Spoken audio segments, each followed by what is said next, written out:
I hope you guys are having a good day. I'm Dr. Boyce Watkins from Your Black World and the Black Business School. And I want to say welcome to those of you who are watching from either drboycetv.com or the Black Financial Channel. If you're not watching from the Black Financial Channel, you can actually subscribe at theblackfinancialchannel.com. That's theblackfinancialchannel.com. What I wanted to do real quick for you guys is some of you are asking me, sending me messages asking about this recent chaos in the stock market. If you haven't noticed, the Dow has dropped significantly today. Those of you who are in my stock market class in the Black Business School, I'm sure you have lots of questions. And so what I'm going to do is I'm actually going to host some special sessions this week with you guys that are in the class to kind of talk in detail about some of what's going on here and some of what I'm seeing. So what I'm going to do is I'm actually going to read to you some of the reports about the stock market decline and give you some perspective and some context. If you have specific questions about how to invest and things like that, you can learn that. Go to theblackbusinessschool.com, THE, that's theblackbusinessschool.com. We have representatives right there on the line that can talk to you about your personal wealth plan and your economic journey and your goals that you have, things like that. Hello, Hannah and Me Time, Candle and Carol and DDS and Champion of Truth and Logic. Yeah, the market dropped today a lot, 600 points. It's a pretty big dip. Some of you lost money. If you are an investor, let me know. Did you make money today or did you lose money today? Give me an answer in the chat. Let me know how you're doing. Here's what it says on CNN Money. The Dow and broader stock, the Dow and the broader stock market are flashing deep red on Wednesday. Worries about the health of the U.S. economy have gripped investors after a worse than expected report on America's manufacturing sector through markets Tuesday. The Dow and the S&P 500 reported their worst day in more than 5 weeks in response, and Wednesday isn't shaping up to be any better. Now, so effectively, so it looks to me like Tuesday was a bad day. Well, actually, that is what happened. I was there Tuesday, and Wednesday's a bad day. And so we're having a couple of bad days in a row. A lot of it having to do with these manufacturing reports. When they say the manufacturing report was worse than expected, that means a lot. That says a lot because expectations are really what matters when it comes to stock market valuations. There are two things that matter. One is information, one is expectations. Information means that information about companies, about the economy, et cetera, that tends to move stock market prices. Expectations also matter as well for two reasons. One, as your expectations improve, then prices will go up. If we expect to make more money, then prices will go up for the particular asset that you're thinking about buying. But then also what happens is there's a day of reckoning where the expectation is compared to the realization. So expectations are kind of like what Bill Clinton was to Barack Obama. Bill Clinton wasn't the real black president. He was just the closest thing we had to a black president. And then Obama comes along, and that was the real black president, right? So expectations are the thing that you have that tells you what you expect reality to be, but then reality comes, and then you start comparing reality to the expectations. So if a company or some sort of manufacturing report misses expectations, then you have what is called a price correction. The price adjusts as a result of whether or not we hit the expectation, missed it, or went above it, or whatever the case may be. And so effectively what they're saying is that the manufacturing report did not meet expectations, which caused a price correction. Now, price correction is not the same as a crash, though.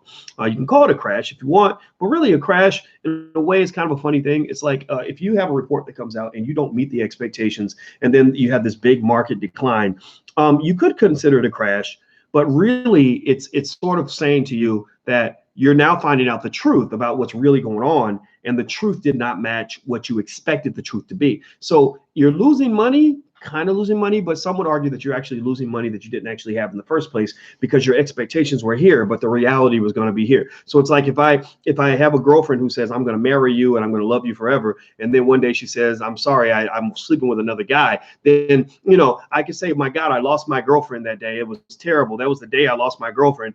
But somebody else might say, well, actually, she was never your girlfriend in the first place. Do you follow me? Give me a yes or no if that logic makes any sense. I like to use analogies to help you understand investing. So that's kind of one of the fun things we do in class. So yeah, so some would say this is money that you never had in the first place. Well, what's going on, Stock Market Bill and Vanita and Travarius? Shout out the city that you're coming in from. Shout out your city. I like to see what cities you guys are coming from. And hit the thumbs up button. Please hit the thumbs up button. So let's keep going. All right, good. You guys got the analogy. Perfect. All right. That means I'm teaching.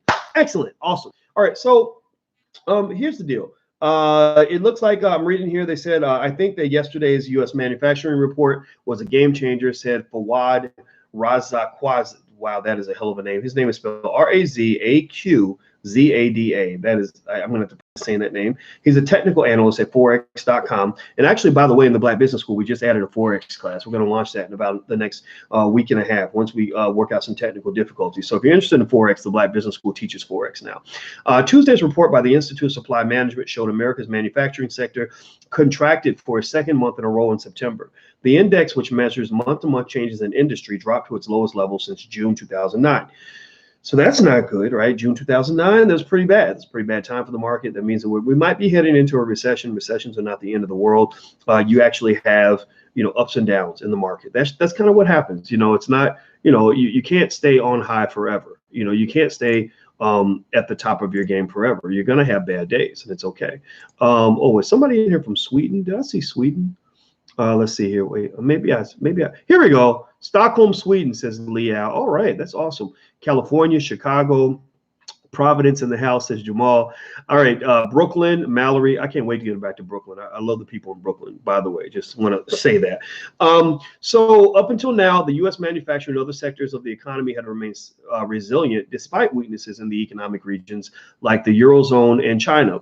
But now investors are worried that the largest economy has also caught a cold. It's in more disappointing data. Private payrolls for September undercut expectations. Again, that's the comparison to expectations. Everything's relative. Earlier Wednesday, the report also sharply revised the August numbers down, which is adding some nervous tensions ahead of Friday's U.S. jobs report. So far, American consumers have kept the economy roaring, in part because the country is near full employment. Should this change, GDP growth could get hit. So the U.S. economy, one of the great strengths under the Trump economy, which I'm sure he's happy to tell you about, is that we've reached pretty much what they call full employment, which means pretty much everybody who wants a job can have a job. Jobs are everywhere, right? Black unemployment actually is lower than it's ever been. I'm not satisfied with that because I'd like for Black wealth and Black ownership to be higher than it's ever been. I want Black people running businesses, not just working for businesses. But for that to that point though. And no one will ever want to give Trump credit for this. But if he were Black, people would be happy to give him credit for this. If he were Obama, they'd give him all the credit. But because he's Trump, they give him none of the credit, which is fine. I don't care. Politics doesn't matter. It doesn't mean that a whole lot to me. But right now, Black unemployment is pretty strong. White unemployment is great.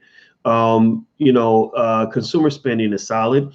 Consumer spending drives a lot of the economy.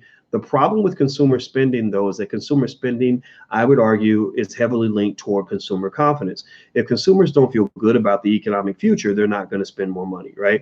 Give me a yes or no. If you believe that the economy is going to go into a recession, are you going to go out and spend more money, or are you going to spend less money, more or less? Give me an answer. Let me know what you guys think. If you believe that there's a recession coming, if you're nervous about the economy, are you going to spend more, or are you going to spend less? Give me more or less. Give me an answer, so we can make sure we're connected, we're following along. Right, less. If you're an investor, if you have a business and you're thinking about hiring employees, you're thinking about making investments, and you think the economy is going to go south, are you going to invest more, or are you going to invest less? Are you going to hire more people and get more on your payroll, or fewer people on your payroll if you think the economy is going to go south, right? Well, the answer is less, fewer. You're going to invest less because you're worried about the future, right? If you're a bank and you think that there's a recession coming, are banks going to lend more money, or are they going to lend less money? Are they going to help out more small entrepreneurs, or are they going to help out fewer so they can hold on to their money and protect themselves in case the economy goes bad, right? When there's a fear, you see, fear is a big deal. Roosevelt once said that the only thing we have to fear is fear itself, and he was actually correct when he made that statement, because fear and psychology are heavy drivers of economic activity. So if I fear you, and I don't trust you, then I don't do business with you. I don't let you have access to my wealth. I don't loan you money if I fear you or if I don't trust you. But if I feel confident and comfortable with you, then I'll be very generous with you, right? So what happens is that when people think there's a recession coming, what's fascinating is that the recession doesn't actually have to be coming. It is the fear of the recession that causes the recession, right? So it's a self-fulfilling prophecy. That's what psychologists call this. When people think there's a recession coming, that increases increases the likelihood of a recession coming. And so effectively, that's their issue right now. These indicators are coming out. These indicators are increasing fear. Investors are selling, stock market investors are selling their assets, pushing prices down. People are sort of holding on to their money instead of making investments. Consumers don't want to spend, so everybody's scared. It's kind of like black love in relationships. We made our film. We have a film division. We made the film The Black Love Blueprint, and I explained that in order for black love and the black community to flourish, we must get rid of the lack of trust that we have in each other. We must stop fearing one another. We must grow beyond that so we can have confidence and trust with one another, because trust is the only thing that will drive love. You can't love somebody if you don't trust them, because you're always scared they're going to hurt you, right? So effectively, the same thing is true in economic activity. The economy is just like love, right? So ultimately, at the end of the day, that's their biggest issue. One of the biggest issues is I think consumer spending could slow. If that slows, then I'm going to say, boom, we're going into a recession. When I hear that consumer spending is not what they expect it to be, that's when I'll get a little bit, I wouldn't say worried, but that's when I would kind of say, okay, it looks like the recession is probably coming. Christmas is a big deal. I believe Christmas, Black Friday, all these things where you see the surge in spending that drives a lot of these businesses. I'm going to watch those numbers pretty carefully, because if we don't have good spending over Christmas, then that will tell me that we're probably closer to a recession than we expect, which could be a big problem for Donald Trump, because Donald Trump is not only dealing with the impeachment hearings or potential impeachment inquiry, whatever the hell they're doing in Congress, he's also going to deal with a declining economy, which could hurt his reelection prospects. So, and in fact, if you want my opinion on the whole impeachment thing, he's not going to be removed from office. No president has ever been removed from office after being impeached. Nixon resigned during impeachment, but he was not removed from office. But what's happening though is it's becoming a political spectacle, right? They're manipulating the election results by basically saying, let's do this anyway, so that we can distract him and we can make him look bad, and we can, so it's fine. I mean, that's what politicians do. They manipulate. They all sides. They all manipulate everything, and it's kind of the game they play. So do me a favor, please hit the thumbs up button. Hit the thumbs up button if you haven't done that. And I saw somebody say this is Obama's economy. I mean, I guess you can make that argument, but I would just say, I only ask people this. I say, if Obama had been in office for 3 years or 2.5, I guess almost 3 years, if Obama was going into his 4th year as president, and somebody tried to and something good happened, and somebody said, well, this is actually George Bush's economy. George Bush is the one who did all this. Would you believe that? Would you have bought that? Would you have said, oh yeah, you're right, Obama gets no credit for anything good that happens in his presidency? I don't think you'd say that, right? Or let's say something bad is happening during the Trump presidency. If we give Obama all the credit for the good things that have happened during the Trump presidency, then we must also give Obama credit for all the bad things that happened in the Trump presidency. You can't have it one way or the other. You can't say, well, we're going to give Trump all the shit, and we're going to give Obama all the good stuff. Well, that shows political bias, right? I just try to see it for what it is. I'm not interested in Republicans versus Democrat stuff. I think that's a huge distraction for us as a community. If you want to know, do I vote Democrat? No. Do I vote Republican? No. I vote for black people. That's what I vote for. And I vote for black power and black wealth. That's what I believe in. So that's my 2 cents on that. But then again, you're welcome to disagree based on whatever your position is. I don't even care. So anyway, let's hit the thumbs up button. Please hit the thumbs up button. Also, if you haven't subscribed yet, please go to theblackfinancialchannel.com. Make sure you subscribe there. Some of you on drboycetv.com. On theblackfinancialchannel.com, all I talk about is financial topics. So it's a different channel we have just for financial stuff. So if you just like the financial stuff, or if you really want to be in tune with that, sign up at theblackfinancialchannel.com. Hit the subscription button. If you guys haven't hit, or the notification bell. If you haven't hit the notification bell, hit that so you'll be notified every time I go live. So do me a favor right now, hit the notification bell, and then just hit it, or type something in the chat, Black Power, whatever you want to say, to let me know you hit the notification bell. So please do that real quick, and I'm going to pull up the rest of the story. And also, don't forget, you can go to theblackbusinessschool.com if you'd like to sign up for something or learn a little bit more about investing. We have a great investment curriculum. It's the best in the country for Black people. Let's see here. So far, American consumers have kept the economy roaring. That last piece I think was really important. And that's kind of a fragile thing, right? That's a fragile thing because they're sort of leaning on one thing. They're leaning on sort of one glimmer of hope, which is consumer spending, which I believe is driven largely by the fact that Americans are just heavy consumers. Black people are the worst. I mean, we consume like crazy, but America as a country loves to spend money. When I was I did a research visit with the the Center for European Economic Research in Mannheim, Germany, back in 2006. And I had a bunch of German colleagues, and one of my German colleagues came in, and he said something like, he said, what is wrong with you Americans? And I said, well, what's wrong with you Germans? Like, what are you talking about? I don't even understand. He said, well, I was looking at the data, and according to the data, we in Germany make less money than you do. We pay more in taxes than you do, but we save 5 times more than you do. And I said, wow, I was really kind of taken aback by that American saving habits and investing habits are so bad. And so ultimately, it's our heavy spending that drives the economy, but you got to be careful about that, because on a personal level, that's not good for you. But it is good in terms of keeping businesses going. I mean, because we're giving it up and we're supporting the businesses and all this other stuff. But I think for Black people, we have to think about our own economy and where that $1.3 trillion is going. So if you want to know my final conclusion, my consensus on what's happening with the market, I just take it in stride. Remember, investing is a long-term vision. It's not short-term. And you want to think about the big picture, not the little picture. Don't worry about day-by-day fluctuations. You're going to have a recession. You're going to have a dip. You're going to have market corrections.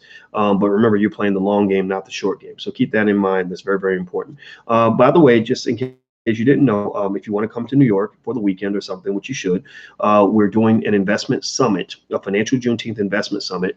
The financial Juneteenth investment summit is going to be held in New York on the west side, Manhattan, in a Black-owned hotel. So we hope that you'll consider coming out. You can go to drboycenewyork.com if you want to get a pass. It's drboycenewyork.com. Not only are we going to do a ton of networking, we're going to also have an elevator pitch competition where you can pitch your business right there in a room full of Black people that actually are ready to invest. We're going to show you how to build an economy out of a small group of people, how to build an economy in your own family.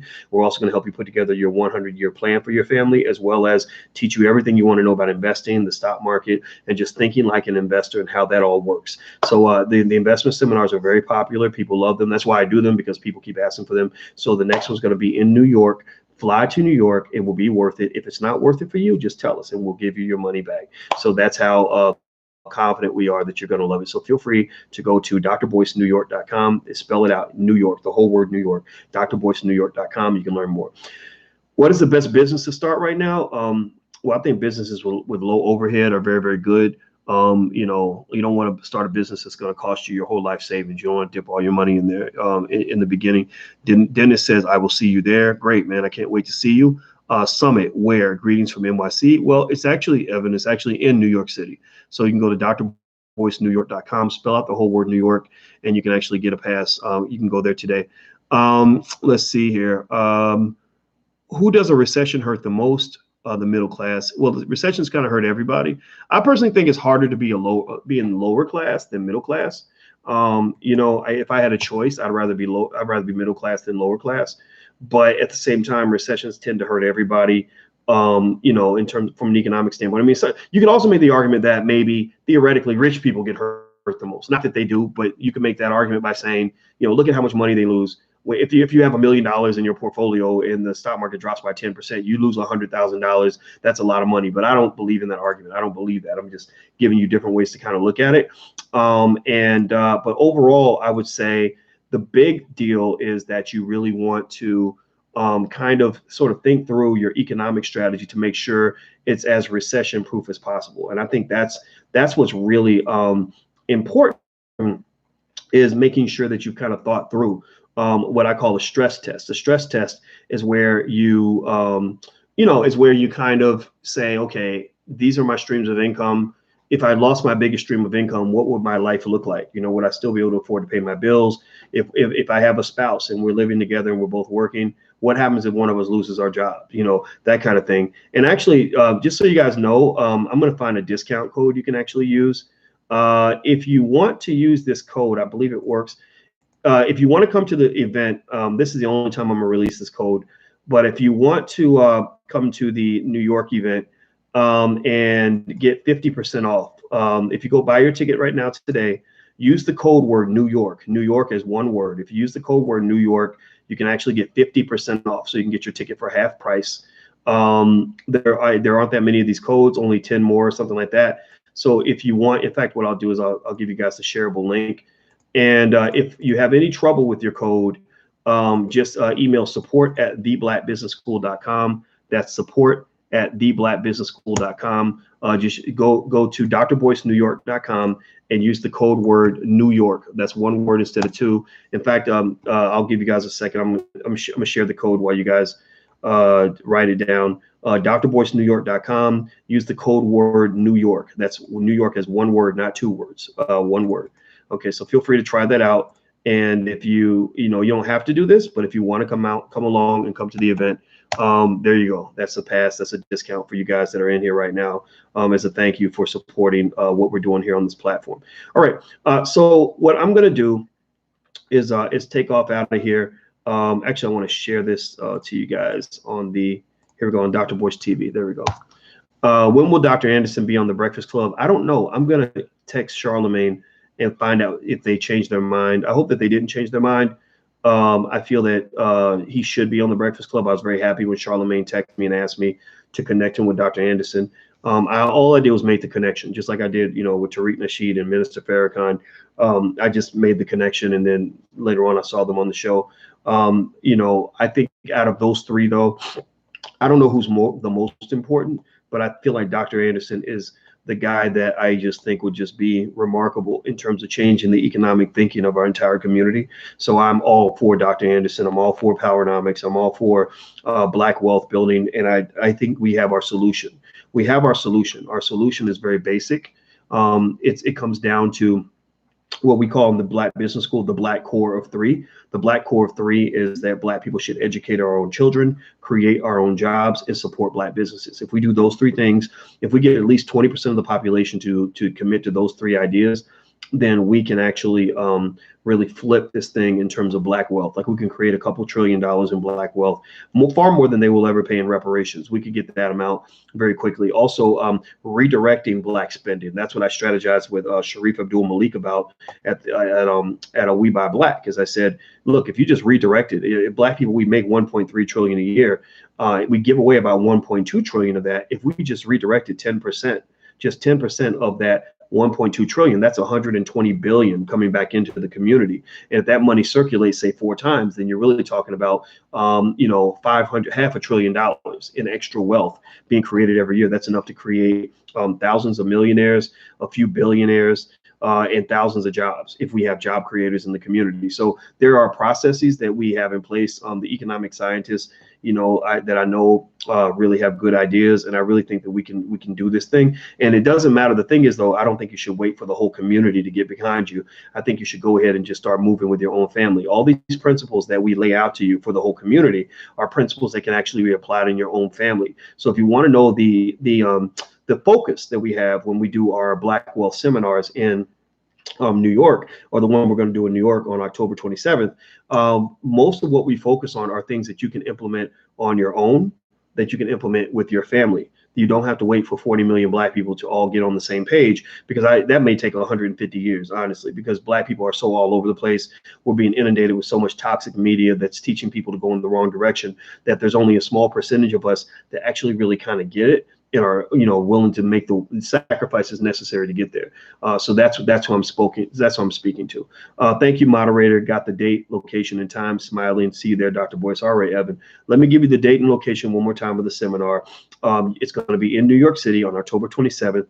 If you go to drboycenewyork.com, spell out the whole word New York, drboycenewyork.com, you can find out more information about the specific hotel, specific address.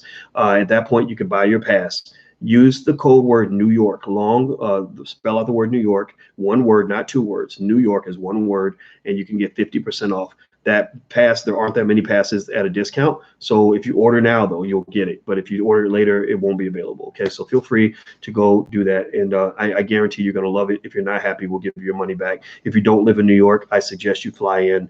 I know you're going to be happy that you did it. I know it, because I know how happy our students are when they leave.